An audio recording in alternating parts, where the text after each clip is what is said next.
On commence toujours par une blague, surtout pour les enfants. C'est de dire, ben, c'est cool s'il fait plus chaud. On passe l'année en maillot de bain, non? Alors, fondamentalement, c'est ça. Quelques degrés de plus, c'est chouette. Ben, en fait, on va vous expliquer que non. Quelques degrés de plus, ça change tout. Voilà. Alors, entre autres, l'explication de ces degrés, ben, quelques degrés, c'est ce qu'on appelle l'effet de serre. Alors, c'est une autre blague. Voilà. L'effet de serre, je parle aux enfants, là, parce qu'évidemment, je pense que tous les autres, vous savez déjà ce que c'est l'effet de serre. Alors, je vais m'adresser aux deux enfants. Donc, l'effet de serre, il faut vous imaginer que c'est comme une couette qu'on mettrait sur la terre. D'accord? Vous avez compris, les deux enfants? Je m'adresse donc aux deux enfants, là. Une couette qui serait au-dessus de votre chambre, et qui, bah, qu'est-ce qu'il ferait? Il ferait plus chaud. D'accord? Et on peut imaginer la Terre sans cette couette, qui s'appelle l'atmosphère. Eh ben, qu'est-ce qui se passe? Il fait moins 18 degrés de moyenne sur la Terre. C'est pas génial, c'est pas très agréable. Et en plus de ça, la journée, il fait peut-être 70 degrés, puis la nuit, il fait moins 70 degrés. Donc c'est pas non plus super. Alors donc c'est pas ce qu'on a en fait. Vous avez bien compris qu'on a une couette au-dessus de notre Terre. Cette couette s'appelle l'atmosphère. Et voilà ce qui se passe avec l'atmosphère. Donc on la voit. Eh ben, il fait 15 degrés en fait en moyenne sur notre Terre. C'est très agréable. Il y a pu avoir la vie qui est née. Et qu'est-ce qui se passe? Le rayonnement solaire arrive sur la Terre. Et une partie est réfléchie sur les nuages. Bon, ça c'est pas très important. Mais ensuite, la grosse partie de ce rayonnement, qu'on peut appeler énergie aussi, est rejetée par la Terre sous forme de chaleur. Donc cette chaleur repart vers l'atmosphère, ici, et est bloquée par l'atmosphère.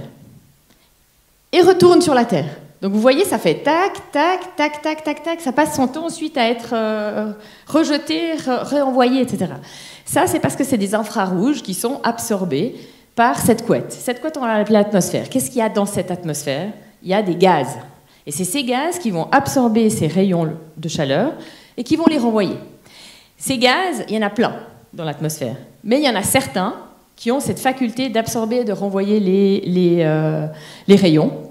Et parmi eux, bah, il y a le fameux CO2. Les enfants, est-ce que vous avez entendu parler du CO2? Oui. Le CO2, c'est du gaz carbonique qu'on rejette, par exemple, en respirant. Enfin, en expirant. Et aussi en brûlant du pétrole, du gaz, du charbon.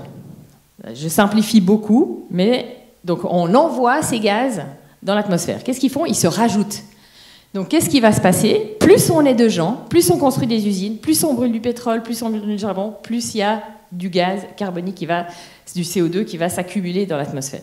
Ça va faire que la couette, elle va être plus grosse. Et donc, qu'est-ce qui va se passer? Ben, si elle est plus grosse, on a plus chaud. Bon, j'ai résumé, mais j'espère que c'est assez clair. Il y a d'autres gaz, à part le CO2, il y a un gaz qui s'appelle le méthane. Ce méthane, c'est les rots et les paies des vaches, essentiellement. Il y a d'autres façons de produire du méthane, mais entre autres. C'est pour ça qu'on dit toujours que le fait de manger beaucoup de viande produit des rots et des paies des vaches, et ça, c'est entre autres parce que ça produit ce méthane qui est extrêmement mauvais. Pourquoi il est mauvais? Parce qu'il renvoie encore plus de rayons. Bon, il y a d'autres gaz, il y a le protoxyde d'azote qu'on utilise pour fertiliser les sols. Donc quand on met des fertilisants sur le sol, ben, ça dégage ce gaz qui s'appelle le protoxyde d'azote et qui est encore plus puissant que le méthane. Donc on a le CO2 qui est très puissant pour renvoyer ces rayons, on a le méthane qui est encore plus puissant et on a le protoxyde d'azote qui est encore plus puissant. Mais ils sont en très faible quantité. Bon, il faut toujours mettre ça en relation. Ensuite, on peut se dire, bon, finalement, une double couette, c'est pas très grave. Mais je vais vous montrer pourquoi c'est très important de comprendre que quelques degrés, ça change tout. Si on va faire un jeu, on va revenir il y a 20 000 ans. Il y a 20 000 ans, sur la Terre, vous avez dû voir ça à l'école, les enfants, il y avait l'homme préhistorique. Ça vous dit quelque chose? Voilà. Eh ben, il n'y en avait pas beaucoup, des hommes préhistoriques. Hein. Il y en avait 100 000 entre la France et la Suisse, et puis il y en avait quelques millions sur toute la Terre. Maintenant, on est 8 milliards. D'accord? Vous voyez la différence? Eh bien, la Terre avait l'air de ça. Ça veut dire qu'il y avait une énorme calotte glaciaire qui arrivait jusqu'en France, presque en Suisse aussi, et puis qui recouvrait tout le nord de l'Europe. Et il faut vous imaginer que là, il y a l'Angleterre, on ne la voit même pas. Hein. L'Angleterre, elle est complètement recouverte de glace. Et la mer, elle est 120 mètres plus bas. D'accord? Donc ça veut dire qu'on peut franchement traverser entre l'Angleterre et la France à pied, c'est de la glace, on peut marcher. Et voilà de quoi ça a l'air. Qu'est-ce qui se passait à cette époque? Il y avait beaucoup moins d'agriculture, beaucoup plus de difficultés à vivre sur la terre, etc., etc.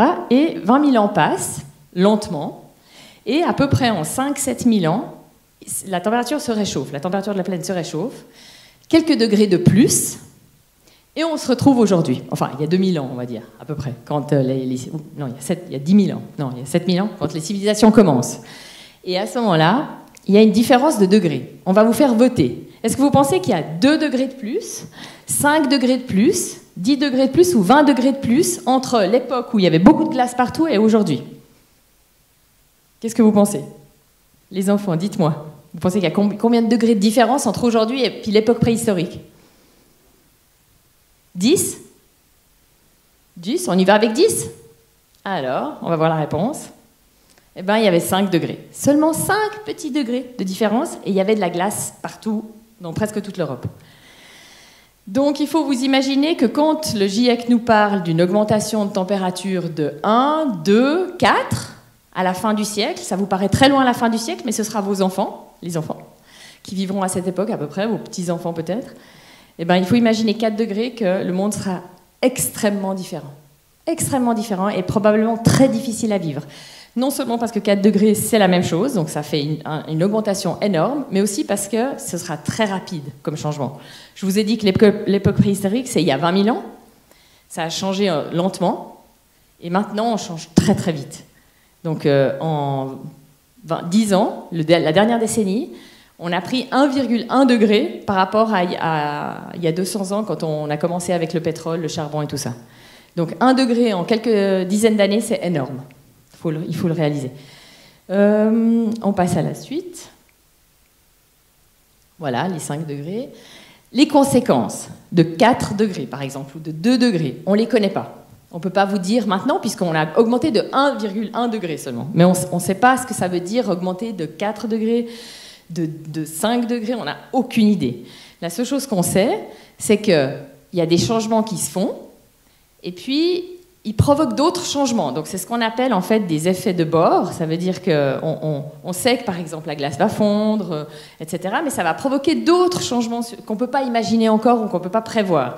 Mais on peut déjà vous parler de certaines choses qui ont déjà lieu aujourd'hui. Vous avez certainement déjà entendu parler de catastrophes naturelles ces dernières années. Ben voilà, je vais vous les exposer parce que ça, on les connaît déjà, celles-là.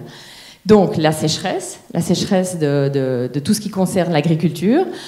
Ça provoque des baisses de rendement agricole. Ça veut dire que quand on crée les légumes, par exemple, j'explique aux enfants, quand on veut faire pousser des légumes, bon, on en a moins, on en a beaucoup moins parce qu'il fait trop chaud. D'accord? Donc ça, c'est ce qui se passe si on a un réchauffement climatique. Il y a moins de production alimentaire pour l'homme. Et s'il y a moins de production alimentaire, ben les gens commencent à déménager. Ça s'appelle des migrations. Et il peut y avoir des conflits entre les pays, puisque chacun va vouloir se nourrir. Et voilà, ça peut provoquer des guerres, évidemment, des conflits armés. Autre conséquence qu'on connaît, donc je vous parle toujours des conséquences qu'on connaît, c'est les méga-feux. Alors aujourd'hui, c'est le Canada. Je pense que tout le monde est au courant. Est-ce que tout le monde a vu les photos de New York? Non? Oui? Donc New York est sous une fumée rouge, il faut voir ça, c'est fou. C'est fou de voir New York, les gens doivent mettre un masque parce qu'ils ne peuvent pas respirer l'air, à cause de la fumée des méga-feux qui ont lieu juste au-dessus de chez eux au Canada. Autre conséquence, et ça c'est aujourd'hui, hein, c'est maintenant, en ce moment, c'est les effets sur la santé pour l'homme.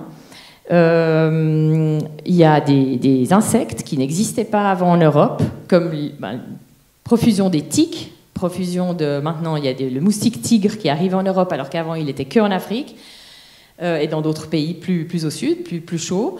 Et ils viennent en Europe parce que la température augmente. Donc ça, c'est des effets qui peuvent être très néfastes pour l'homme. Évidemment, les canicules, ça fait que les gens souffrent beaucoup de la chaleur. Il peut y avoir la fonte des glaciers. Ça, c'est aussi quelque chose dont on parle beaucoup parce que on ne sait pas ce qui va se passer. On ne sait pas à quelle vitesse ça va fondre. On ne sait pas comment ça va tout d'un coup se bousculer tout ça, mais pour l'instant, on constate effectivement une fonte des glaciers. Il y a l'Antarctique. Si l'Antarctique fond d'ici quelques dizaines d'années, on n'a aucune idée, ou en tout cas, on imagine, mais enfin, on ne sait pas à quelle vitesse ça va avoir lieu. Et là, ça veut dire une montée des mers de plusieurs mètres en Europe et dans le monde.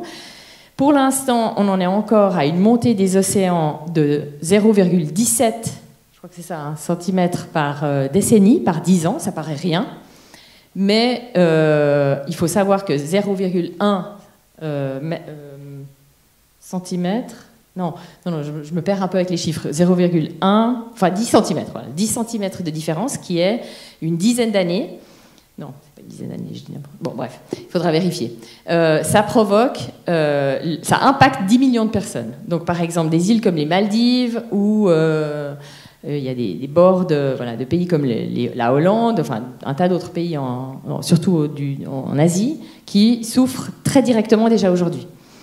Et enfin, des villes comme Miami qui sont en permanence avec des tsunamis, pas des tsunamis, mais des inondations et des tempêtes, sont déjà aujourd'hui dans une grosse difficulté parce qu'il y a des maisons qui ne peuvent plus être assurées. Quand vous êtes au bord de la mer à Miami, il y a les assurances qui vous disent ah ben non, on ne s'occupe plus de vous, c'est fini, si votre maison elle est détruite, ce n'est pas notre problème. Voilà, ça c'est une partie des conséquences. Et puis maintenant, je vais passer la parole à Pierre-Yves pour vous expliquer comment on en est arrivé là.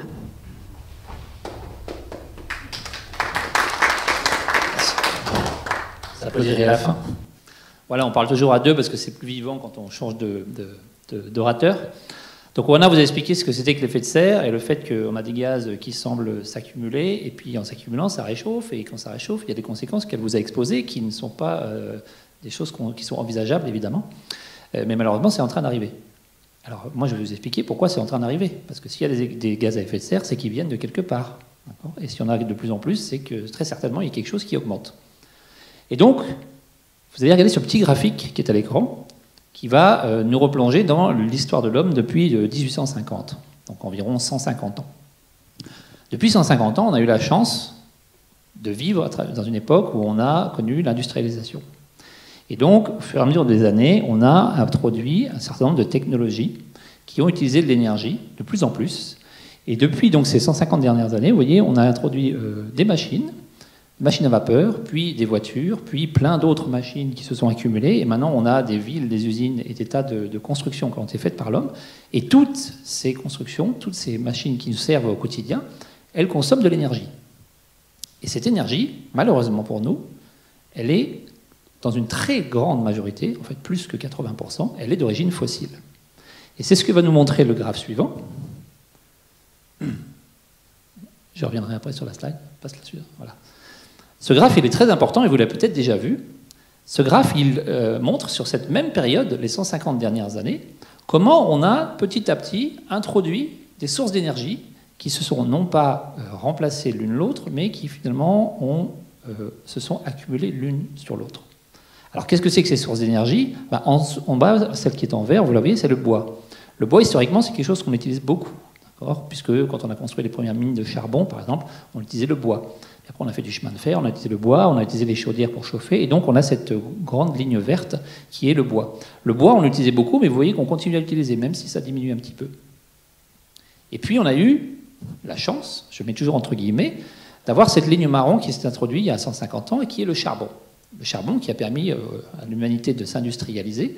Et ce charbon, vous voyez, il a commencé à être utilisé il y a 150 ans, mais depuis, ça ne fait qu'augmenter.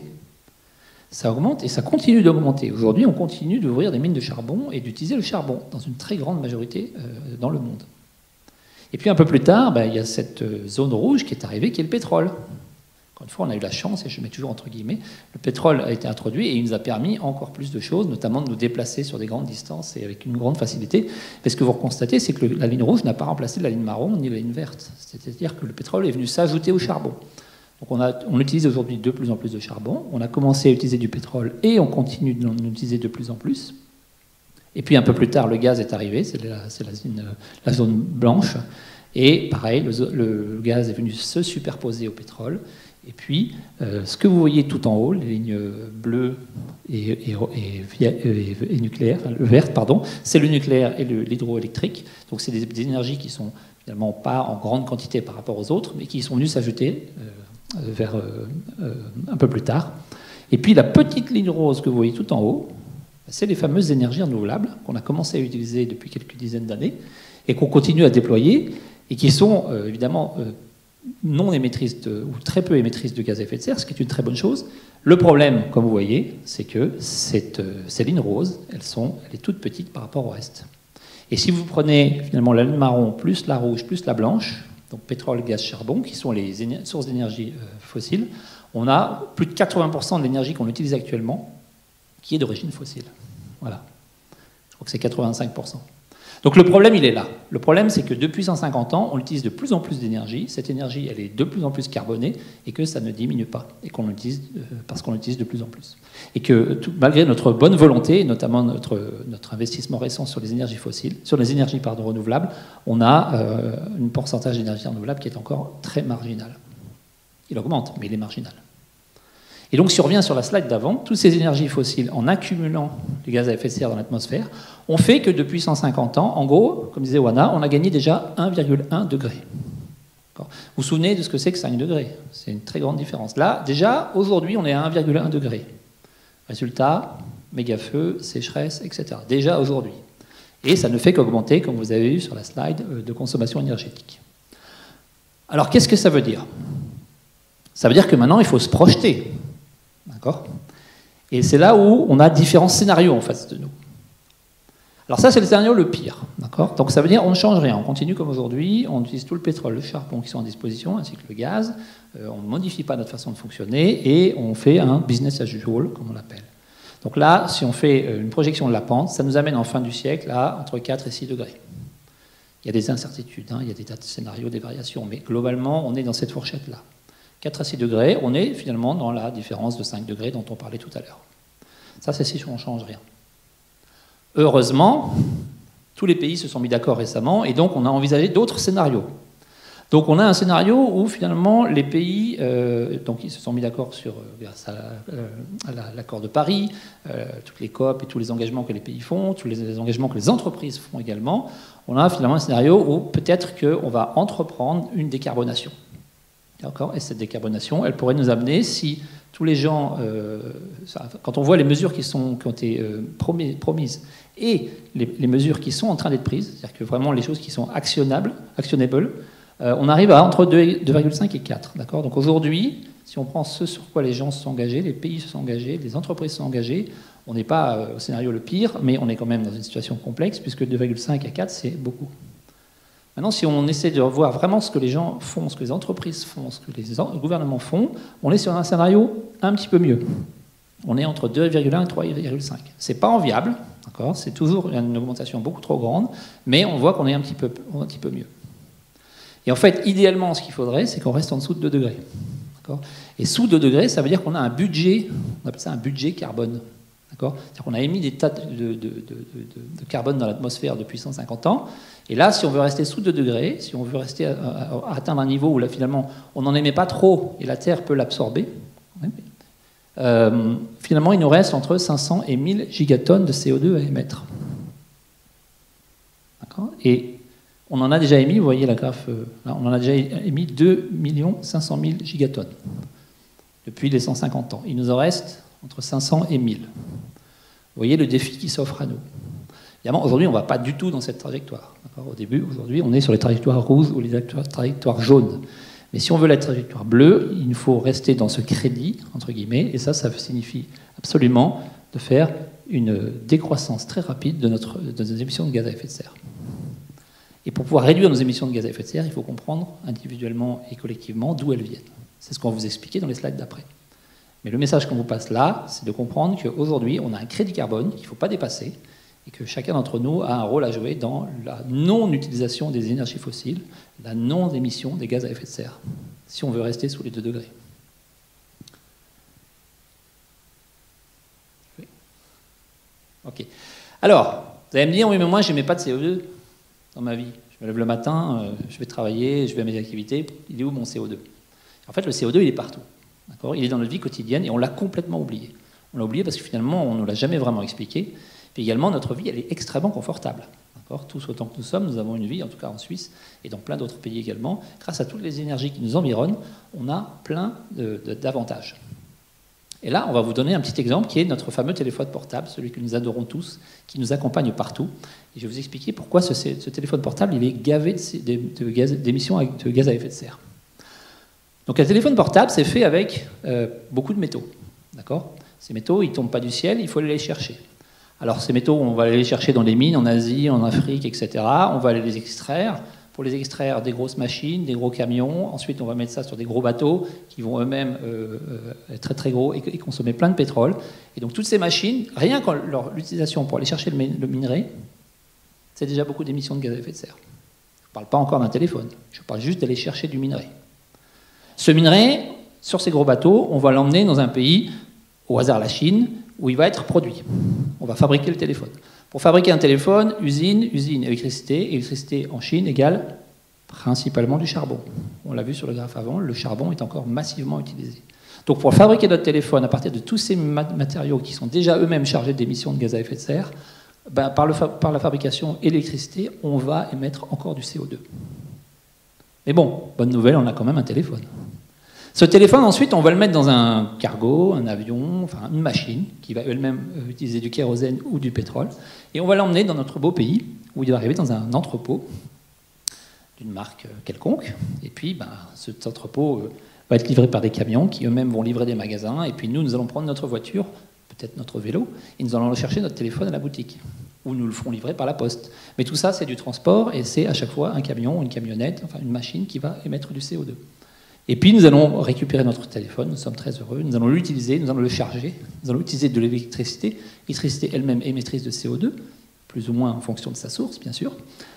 Et puis, une fois que ce téléphone est utilisé, nous allons le recycler, peut-être le jeter à la poubelle, et puis on recommence. Re-minéraux, re-avion, re-bateau, re-machine, re-usine, re-charbon, re-transport, etc., etc. Et l'exemple qu'on vous donne là, il est valable pour tout ce qu'on fait au quotidien, tous nos objets. Et c'est pour ça qu'on parle de la différence entre l'empreinte carbone et les émissions de CO2.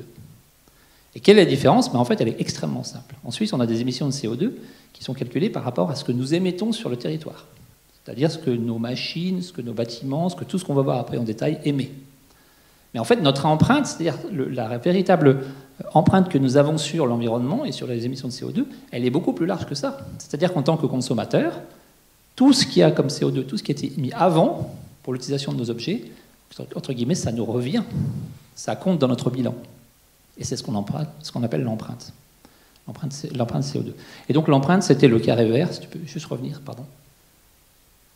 Le carré vert, c'est l'empreinte, et le carré violet, c'est les émissions. Et les émissions sont bien sûr beaucoup plus petites que l'empreinte. L'empreinte, elle est beaucoup plus grande. Et surtout en Suisse, où on importe beaucoup de choses, on a effectivement une empreinte qui est très, très, très différente. Voilà. Et donc, ce qu'on va voir maintenant, c'est, dans notre vie à tous, quel est le détail de toutes ces émissions, d'où elles viennent, ça on l'a vu, de toutes ces activités. Mais on va voir maintenant en détail qu'est-ce qui contribue le plus au rejet de gaz à effet de serre. Alors, pour simplifier, on dit toujours qu'il y a 6 secteurs qui émettent des gaz à effet de serre. Il y a l'agriculture, à travers toutes les machines qu'on utilise et à travers tous les produits surtout qu'on va utiliser, notamment les engrais, qui émettent beaucoup de CO2 et d'autres gaz qui sont très nocifs.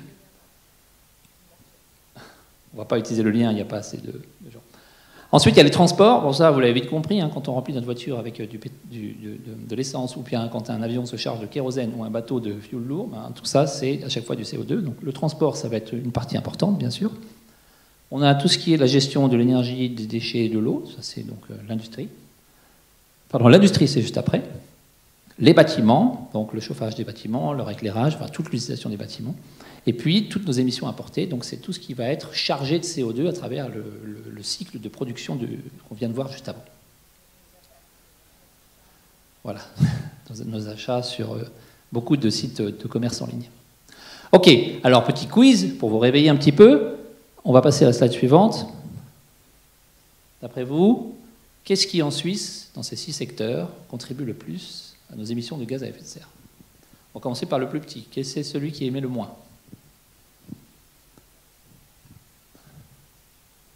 Agriculture, bâtiment, transport, énergie, la gestion des déchets. Allez, je vous donne la réponse pour le plus petit. On commence par l'agriculture, 6%. On n'est pas un grand pays d'agriculture. Oui, mais si on compte vraiment les 6 secteurs, l'agriculture, 6%, il y a quand même beaucoup de choses qu'on importe, donc notre agriculture à nous, elle n'est pas si chargée que ça. Secteur suivant, industrie et bâtiment, 7 et 8% respectivement. Donc ça émet des gaz à effet de serre, mais ce n'est pas les plus gros émetteurs. Les transports, nos voitures, et notamment nos avions, qui représentent à eux tous 18% de nos émissions. Ensuite, on a les services publics, administration, c'est 3%. Et puis donc la gestion des déchets, dont quelqu'un a mentionné, c'est seulement 4%, donc là, c'est raisonnable, si je peux dire. Et donc, il nous reste cette grosse partie en rose, qui est nos émissions importées. Donc, tout ce qu'on achète qui vient de l'étranger et qu'on consomme, et on a la chance en Suisse de pouvoir avoir ces importations, finalement, c'est une énorme partie de nos émissions de CO2. Et là, c'est là où on voit la grande différence entre notre empreinte carbone et nos émissions. Parce qu'effectivement, comme il y a beaucoup de choses qu'on importe, ce n'est pas dans nos émissions directes, mais par contre, c'est dans notre empreinte, parce qu'à l'autre bout du monde, quelqu'un a émis du CO2 pour nous. Voilà. Tout ça, ça fait que chacun d'entre nous, en moyenne, évidemment c'est très variable d'une personne à l'autre en fonction du style de vie qu'elle a, mais en moyenne, en Suisse, on émet 12,8 tonnes par an de CO2. On ne s'en rend pas compte, mais à travers toutes nos activités, c'est ça le chiffre. En France, pour avoir une petite idée, ils sont un petit peu en dessous de 10. Et c'est bien de se souvenir du chiffre 10 parce que c'est facile à retenir. 10 tonnes par an, c'est ce qu'on émet. Maintenant, si on veut rester sous les 2 tonnes, vous vous souvenez, tout à l'heure, on a dit, sous les 2 degrés, on a dit que ça serait bien de rester sous les 2 degrés, ça serait bien pour nous, pour tout le monde. D'accord ? Ça veut dire que nos émissions de CO2 individuellement, d'ici 2050, il faut qu'on les fasse passer de 12,8 à 2. Donc vous vous souvenez, la pente du skieur, là, il faut de la sobriété, il faut émettre moins de gaz à effet de serre, il faut rester sous les 2 degrés. Si on veut atteindre cet objectif, il faut que chacun d'entre nous individuellement divise par 6 nos émissions de CO2. Et c'est pour ça qu'on a cette conférence aujourd'hui. C'est à la fois pour vous expliquer ça, et puis également pour vous donner des pistes sur comment individuellement et collectivement nous pouvons réduire nos émissions. Comprendre la source, c'est déjà pouvoir travailler sur la réduire. Et donc nous allons passer en revue 4 secteurs. Je vais laisser la parole à Anna qui va vous présenter le premier secteur, qui est le secteur des transports. Et on va vous expliquer plus en détail, finalement, toutes ces sources et tous ces chiffres. Anna, à toi. Merci. Bon, on ne va pas rentrer trop dans les détails non plus, parce que c'est quand même assez évident. Mais enfin, on va quand même vous donner quelques chiffres pour que vous ayez en tête. Moi, ce qui m'a beaucoup convaincue de devenir, entre guillemets, militante dans les shifters, c'est de comprendre comment ça fonctionnait, et d'apprendre ces chiffres aussi, de se dire tout d'un coup, mais en fait, une fois qu'on a ces chiffres en tête, tout est tellement clair, tout est tellement évident, il n'y a plus de possibilité de se dire que ça n'existe pas ou qu'on peut faire autrement. Les chiffres seront parlants d'eux-mêmes, donc c'est pour ça qu'on vous les présente. Donc, nos transports en Suisse sont formés de combien de kilomètres? Tu peux y aller, je vais aller assez vite. En moyenne, un Suisse voyage 2 fois par année, ce qui est évidemment une moyenne, hein, c'est pas tout le monde, il y en a qui voyagent beaucoup moins, il y en a qui voyagent beaucoup plus. 2 allers-retours entre Genève et Hawaï. Donc ça fait 24 000 km en moyenne par Suisse. Ce qui est énorme, évidemment. Vous pensez bien qu'en Afrique, ils ne voyagent pas autant, dans un tas d'autres pays non plus, même en Europe. Donc on est vraiment parmi les plus grands voyageurs du monde. Ensuite, on peut diviser ça entre le quotidien. Voilà, 63% de nos déplacements sont dus au quotidien, au travail, aux achats, aux enfants à amener aux écoles, etc. 6%, c'est juste un jour où on décide d'aller, je ne sais pas, faire rouler en voiture pour aller voir la grand-mère qui habite à 2 heures de route. Et puis 31%, c'est les vacances. Donc c'est se déplacer pour les loisirs. Ensuite, ça c'est un autre chiffre, 64% en Suisse, c'est l'utilisation de la voiture. 32% c'est l'avion. Et le reste est tout petit. Il faut savoir que 32% pour l'avion, c'est énorme. En France, c'est 17% l'avion.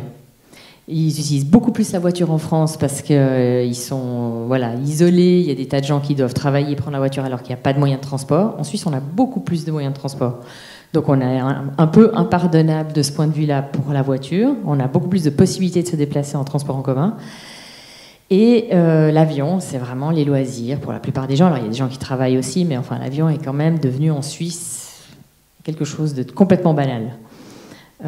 Évidemment, si on fait du vélo, c'est 0%. Ou à pied aussi. Le train, c'est 4%. Le train, c'est rien du tout. Je vous montrerai après la différence entre l'avion et le train.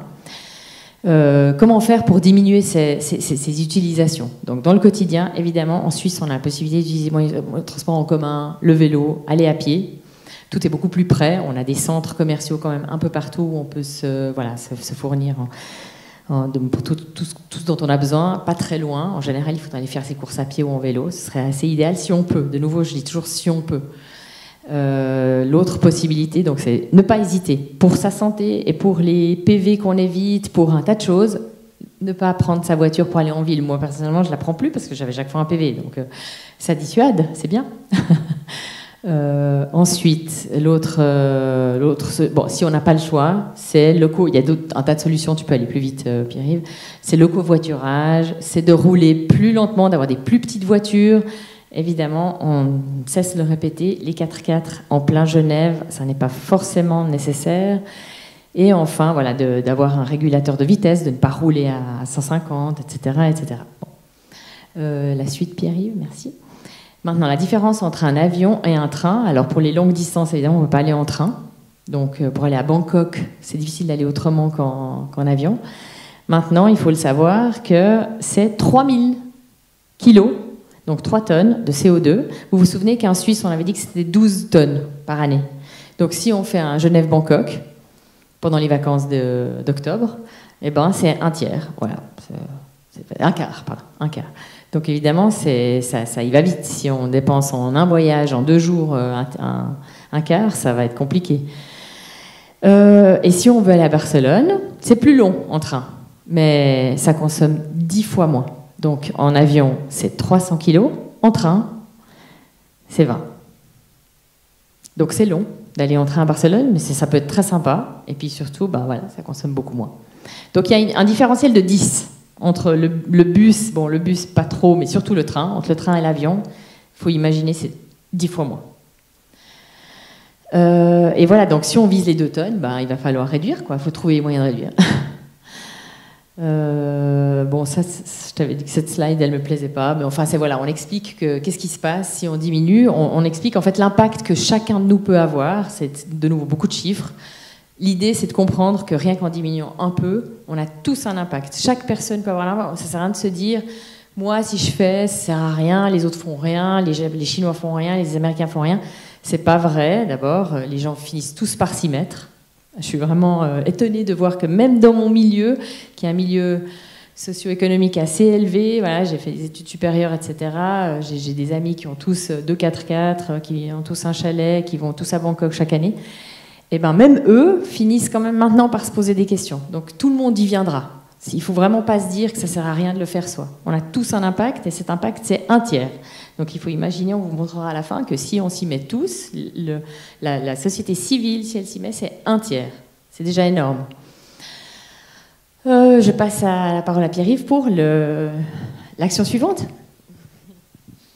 Voilà. Donc vous avez vu sur ces 18% de nos gaz à effet de serre que sont le transport, on peut déjà agir beaucoup avec la voiture et avec l'avion. C'est des choses qui sont à notre portée, pour beaucoup d'entre nous en tout cas, et puis ça permet de réduire significativement.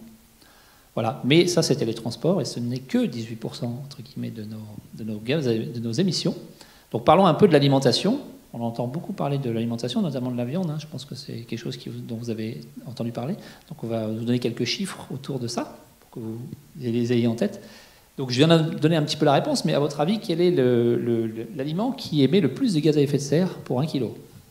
Est-ce que c'est le fromage? Est-ce que c'est l'huile de palme? Ou est-ce que c'est le bœuf? Bon, je viens de donner la réponse, donc c'est assez facile.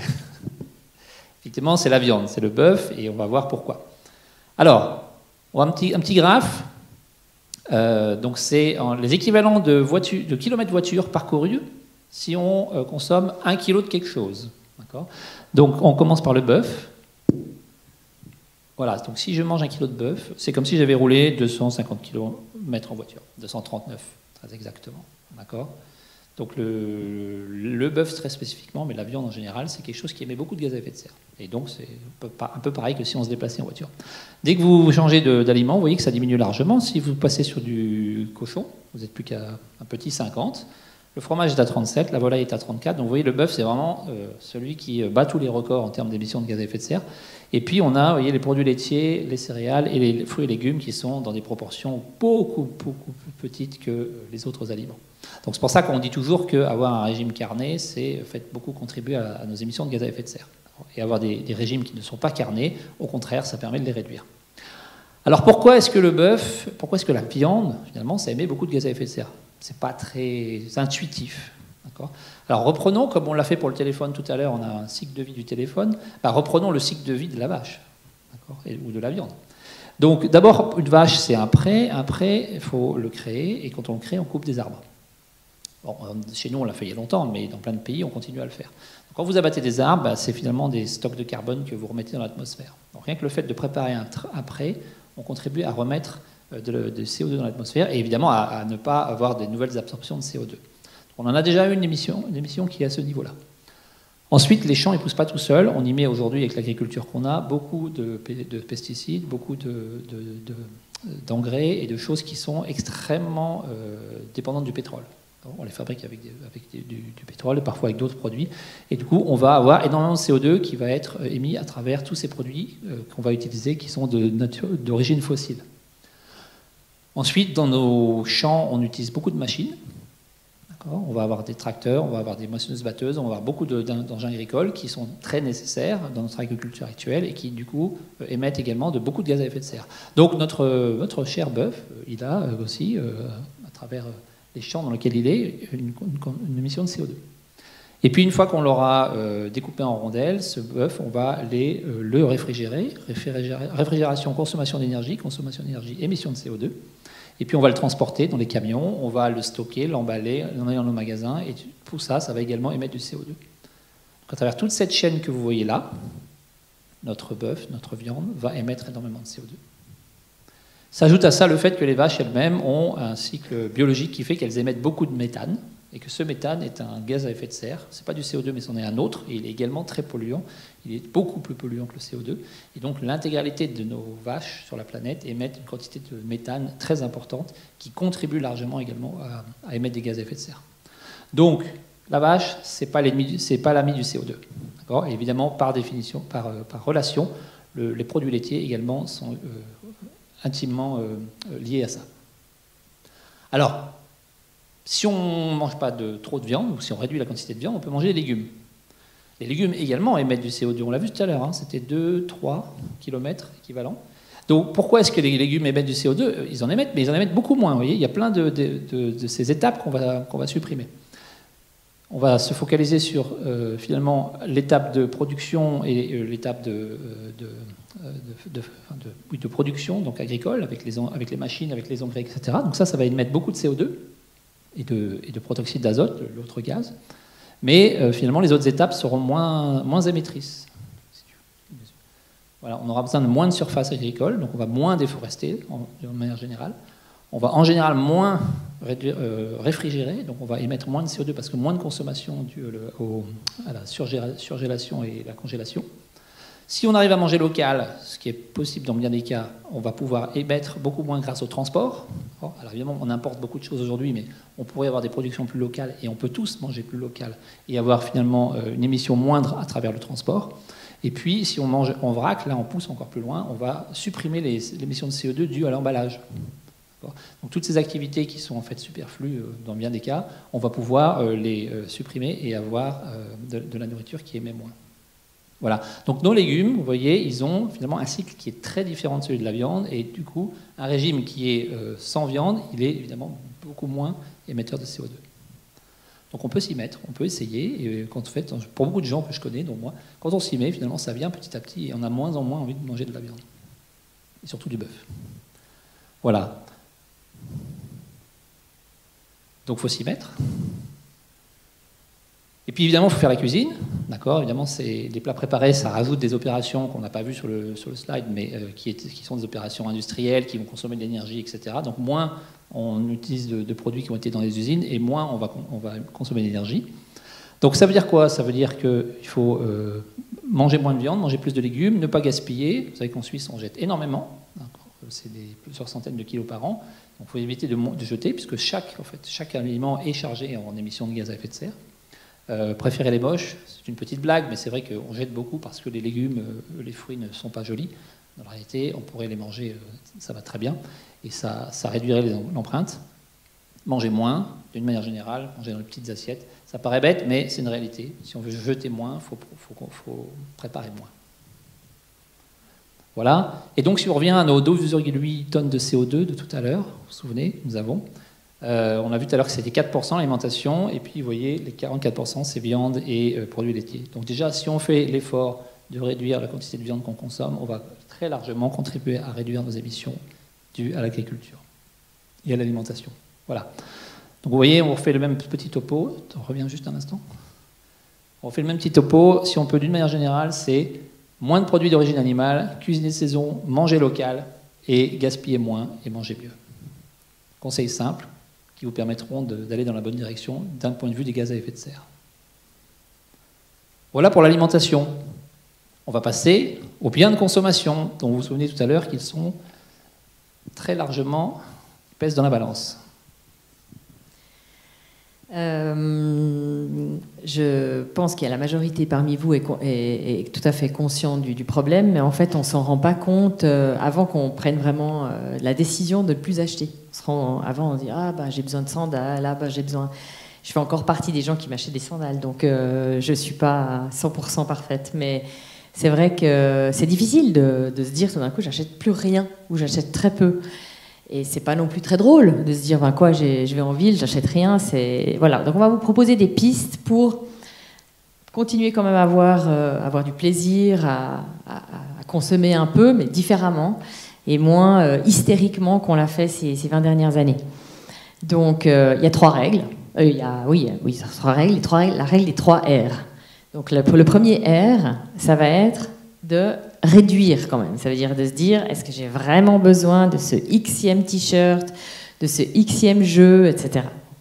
Ensuite, c'est réutiliser, ça veut dire échanger avec des amis. Je parle aux enfants, si vous avez des copains qui ont des jeux, vous vous échangez, vous dites, toi tu me prêtes ce jeu vidéo, moi je te prête le mien, j'en sais rien. Il faut être créatif, voilà, se dire, on va changer les choses, on va plus tout racheter chaque fois, avoir tout chez nous à la maison. Si on a quelqu'un qui a un four à raclette, on peut lui l'emprunter, on peut lui prêter notre ponceuse, j'en sais rien. Voilà, tout devient possible si on s'y met tous et si on décide collectivement de le faire. Et la 3e R, c'est de recycler. Donc quand l'objet est définitivement irréparable, on aurait dû mettre d'ailleurs réparer, un 4e R, c'est réutiliser, c'est réparer aussi. Et à la fin, quand la chose est complètement inutilisable, à ce moment-là, il faut récupérer, il faut recycler. Donc, on va prendre un exemple qui est l'exemple de l'exemple virtuel pour les enfants, de tout ce qui concerne les ordinateurs, les jeux vidéo, les montres connectées, les objets connectés. D'accord ? Je pense que ça va vous intéresser. Alors, il faut savoir qu'en 10 ans, on a multiplié par 10 nos utilisations. Et donc, les communications virtuelles ont été multipliées par 10, donc ça veut dire toujours plus d'informations, toujours plus de data, toujours plus d'objets connectés. Voilà, on voit le résultat. Qu'est-ce que ça veut dire ? Comment est-ce qu'un ordinateur ou un téléphone produit du CO2 ? Comment est-ce que c'est possible ? Alors, il y a 2 raisons à ça. D'abord, c'est l'utilisation. C'est évident. On va commencer par l'autre. D'abord, la fabrication. Il vous a expliqué, Pierre-Yves, que pour fabriquer un téléphone, il y a tout un tas de processus qui produisent du CO2. Et ensuite, il y a l'autre partie qui est l'utilisation. Une fois qu'il est fabriqué, une fois qu'il est dans nos mains, qu'est-ce qu'on fait avec ? Pourquoi ça produit du CO2 ? Alors, tu peux mettre la suite. On voit bien. La fabrication, c'est 1/3, à peu près.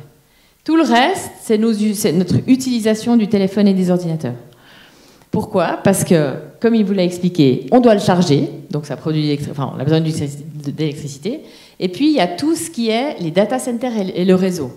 Je ne sais pas si les enfants savent ce que c'est, mais pour recevoir des vidéos YouTube, ça n'arrive pas directement sur ton téléphone du Saint-Esprit, ça passe par un tas d'endroits sur Terre qui circulent, qui gardent les informations, qui doivent être, qui chauffent, qui doivent être, c'est des immenses ordinateurs et qui permettent de connecter tous les objets connectés.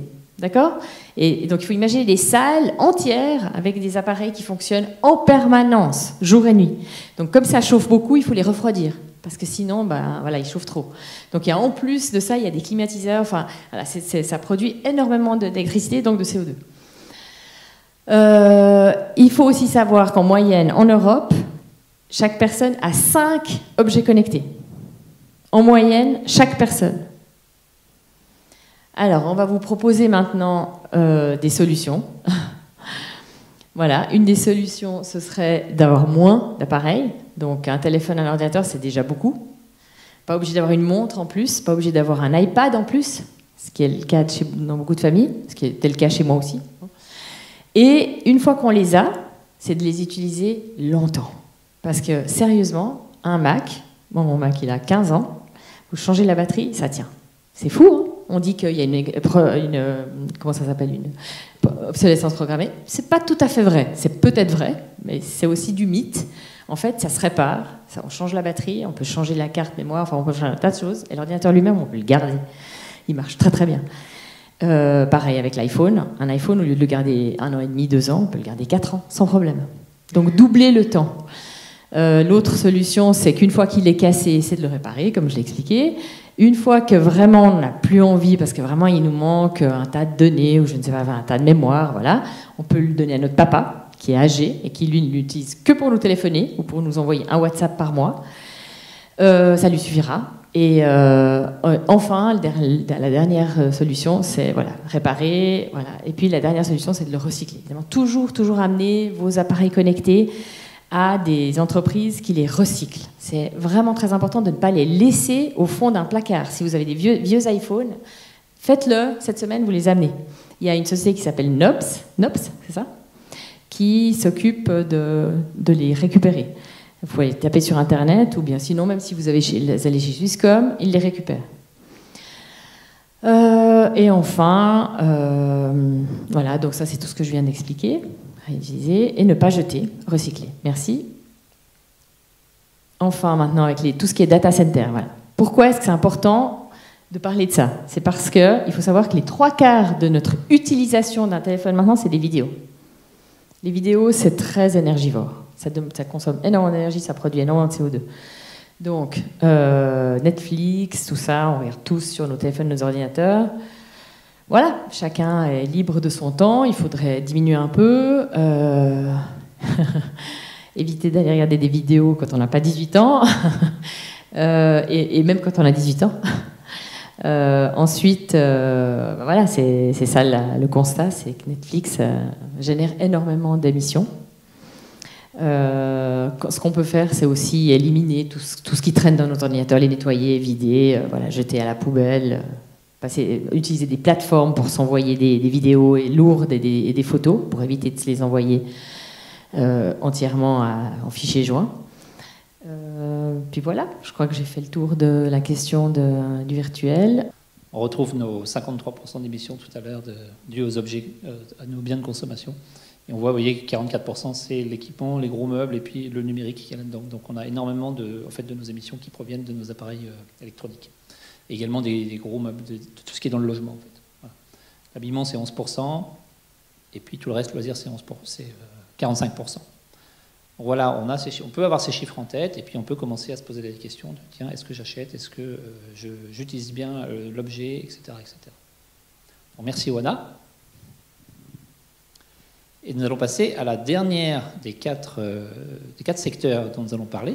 Donc on a parlé des biens de consommation, avant on a parlé de l'alimentation et on avait commencé par le transport. On va finir par l'énergie des logements, qui était 7 ou 8%, si vous vous souvenez bien, sur le graphe. Donc on va en passer que 4, hein, donc on va terminer par celui-là. Et pour celui-là, finalement, on va commencer par un petit quiz très simple. D'accord ? Dans votre logement, vous utilisez de l'énergie, j'utilise de l'énergie, nous utilisons de l'énergie. Principalement pour 4 sujets. D'accord ? D'abord pour faire chauffer l'eau, ensuite pour le chauffage, la cuisson et également l'électricité, donc les lumières, d'une manière générale. À votre avis, qu'est-ce qui consomme le plus d'énergie ? Chauffage ? D'autres réponses ? Chauffage. Oana, verdict, le gagnant est le chauffage dans une immense majorité, presque 80% de l'énergie qu'on consomme, et donc des émissions qui vont avec, c'est le chauffage. Donc, il n'y a pas de miracle, il faut travailler dessus. Alors, première chose, on l'a beaucoup dit l'hiver dernier, je pense que vous l'avez entendu, mais mettre un pull et donc réduire le chauffage, c'est une manière extrêmement efficace de réduire notre consommation énergétique. Puisque pour chaque degré que vous allez diminuer, chaque degré de chauffage vous diminuer, en gros, vous réduisez votre consommation de 10%. D'accord ? Donc voilà, 2 degrés, 20%, etc. C'est un ordre de grandeur, mais ça donne une idée. Donc mettre un pull quand il fait froid plutôt que de monter le radiateur, c'est une bonne manière d'émettre moins. La deuxième manière, c'est évidemment d'avoir des appareils qui soient efficaces. Donc là, vous connaissez très bien les étiquettes ABCD, etc. Plus on va avoir des appareils qui seront vers le haut et qui sont efficaces énergétiquement, moins on émettra. C'est valable pour le chauffage, c'est valable pour plein d'appareils dans la maison, hein, que ce soit les frigos, les machines à laver, etc. Donc d'une manière générale, privilégiez, quand vous remplacez vos appareils, d'utiliser un appareil, d'acheter un appareil, si vous avez besoin de l'acheter, qui soit peu énergivore. Également, le logement individuel consomme beaucoup plus en chauffage que le logement collectif. Quand on est en appartement, vous savez, ça fait des couches de sandwich, donc on se chauffe les uns les autres. Donc, d'une manière générale, les habitats collectifs sont plus efficaces que les habitats individuels. Donc, si un jour vous devez changer de logement, posez-vous la question, peut-être que ça peut penser dans la balance. Et également, très important, il faut faire isoler son logement. Ça fait une différence majeure. On parle souvent des passoires énergétiques. Et d'une manière générale, on peut réduire largement notre consommation de chauffage, d'énergie liée au chauffage, avec une maison ou un appartement qui est bien isolé. Et donc ça signifie faire des travaux, bien sûr, mais le rendement CO2, il est très rapidement atteint. Voilà, donc sur l'énergie des logements, finalement, quand on a vu tout à l'heure qu'elle était à 7 ou 8%, vous voyez, presque 80%, 77, 78, c'est le chauffage. Et donc c'est sur ça qu'il faut agir. Donc un pull, donc réduire les degrés de chauffage, choisir un meilleur logement, soit plus petit, soit collectif, soit mieux isolé. Et puis donc rénovation énergétique, c'est s'assurer que son logement il est le moins consommateur possible. Voilà, ça paraît simple, mais maintenant il faut le mettre en pratique. Voilà, alors vous allez dire, ouf, tout ça c'est beaucoup d'informations, même si je suis certain que vous en saviez déjà beaucoup avant. C'est beaucoup d'informations, et puis finalement on peut agir dans plein d'endroits. Mais finalement, est-ce que ça vaut le coup d'agir ? Parce que comme disait Oana tout à l'heure, on parle toujours des Chinois, des Américains qui polluent, etc. C'est vrai, mais en fait, on pèse tous individuellement. Et en fait, c'est la somme de nous tous, qui pèse dans l'histoire du CO2. Et donc, notre action individuelle, elle va peser. Ça veut dire quoi ? Ça veut dire que si on entreprend toutes les actions qu'on a vues dans cette présentation, et qu'on réduit notre transport, qu'on mange moins de viande, etc., on peut réduire nos émissions jusqu'à 1/3. Donc ces fameux 12,8 là, dont on parlait tout à l'heure, si on joue le jeu et qu'on entreprend ce qu'il faut, on va pouvoir réduire d'1/3, ce qui est déjà très important. C'est déjà très important. Mais ça ne suffira pas.